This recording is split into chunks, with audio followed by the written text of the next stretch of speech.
Come on! I am Arnold Schwarzenegger. This guy stands no chance against a specimen like me.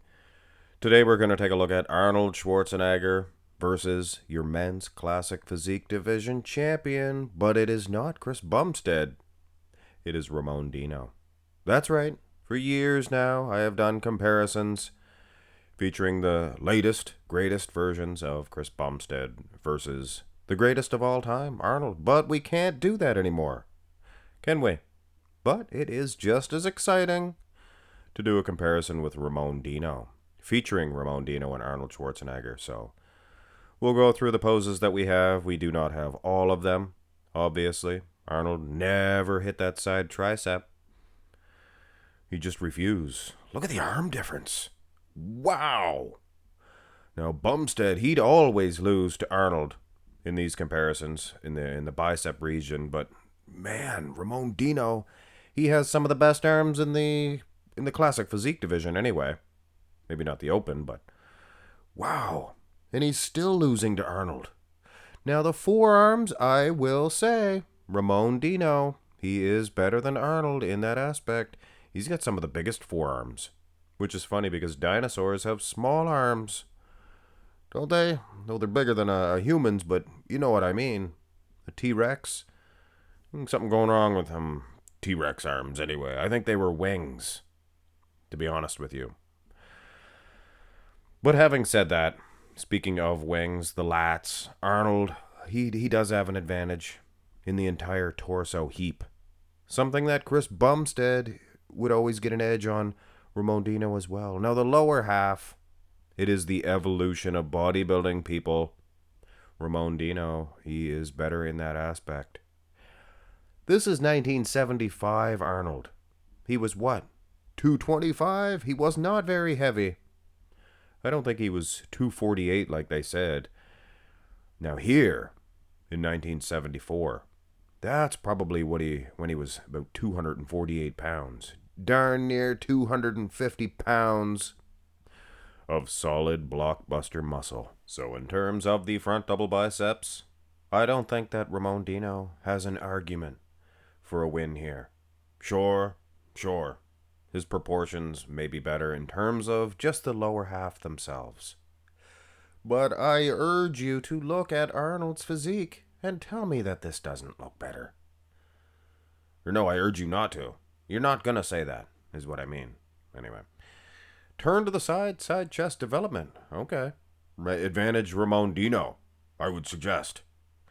And I know all you Arnoldites, Arnold Schwarzenegger fans, you guys are thinking, but this is Arnold's best pose. Not in 1975, it wasn't.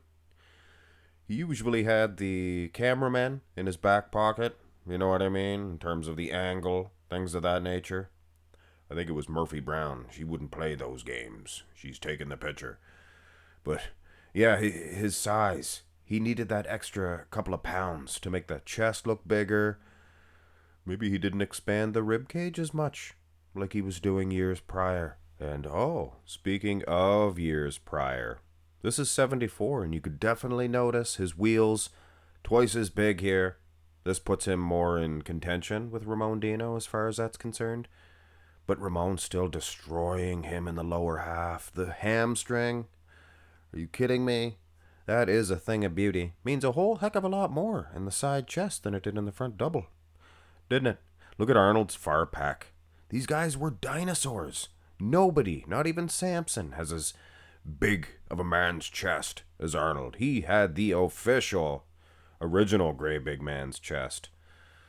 So having said that, I still think Ramon Dino would probably get a victory in the side chest due to the lower half. And the delts, too. Seems Arnold's delts weren't as big as his biceps, triceps. Are you sure you don't want to hit the side tricep pose, Arnold? No, it's not for me. Just go to the back pose. Here is the back pose.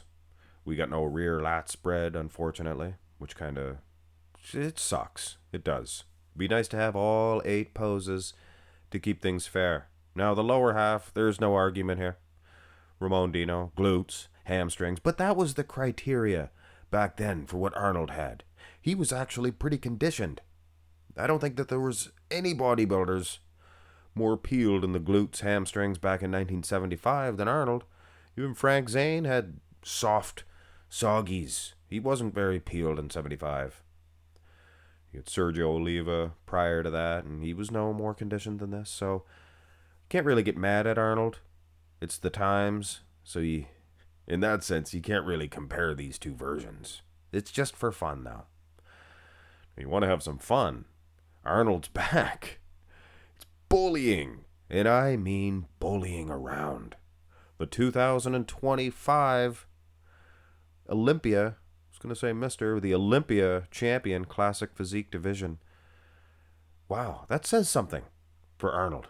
Arnold's back better than it was ever, or better than it's ever been. I gotta learn how to speak, but anyway, Arnold's back was better here in 75 than it was in 74. If you believe that one, it's up to you to believe. Okay, we have an abs and thigh. It's tilted a little bit quite thusly for Arnold. Look at Samir. Samir Banu. And everybody's arch rival, the evil Lord Ken Waller. Just like Skeletor. Come along, muscle boy. That's my Skeletor. Yeah, I can do Skeletor. But having said that, do you believe that Samir Banu lost to Ken Waller that year? You telling me there was no politics? I think he lost to him, didn't I? Maybe I should have checked. I think he did. I thought Samir placed dead last. Maybe Waller placed dead last. And that does it, folks. We're going to end it with a nice single arm bicep. You can see Ramon hand on his hip, showing a front lat spread combination front double. So it's a sweet pose, as people about 10, 15 years younger than me say. That was sweet, man. I'm glad I was not a teenager during the sweet era. I think I was into rad and radical Ninja Turtles. You know what I mean? Look at Arnold. He is airing out the old pit, is what he's doing. And you know, in life, sometimes that's all any one of us really needs. Just an old-fashioned pit air outer to cool off. Anyway, just a little joke. Try to make you folks laugh. Have a nice one.